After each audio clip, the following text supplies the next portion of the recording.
an entrepreneur takes money, what recommendations do you have for them in terms of managing that relationship with the VC, whether it's one or several? Mm-hmm.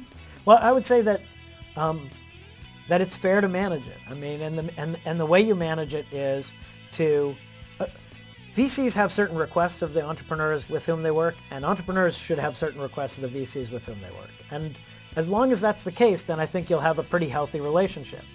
Now, the question is, are those requests rational and reasonable?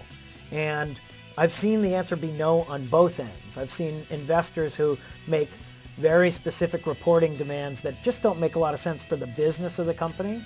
And so in that instance, you say, I track the set of metrics that make sense for my business. If you don't think I'm tracking the business metrics that make sense, let's have a conversation about that. But I'm not going to create metrics for you that are separate from the metrics by which I measure my own business. It's that sort of thing where an investor might create work for the entrepreneur that is not, in fact, additive to the value of the company. I don't believe in any of that. And so I'm hoping if my entrepreneurs are listening and they think I do that, email me immediately. Tell me to cut it out. I think that the entrepreneurs have every right to say, hey, I want to talk to you about these particular issues, or I'd like you to introduce me to this set of people, or who do you know on this list of potential customers, or let's get together once a week and have breakfast and talk about the business, and you tell me how you can be helpful in those sorts of things.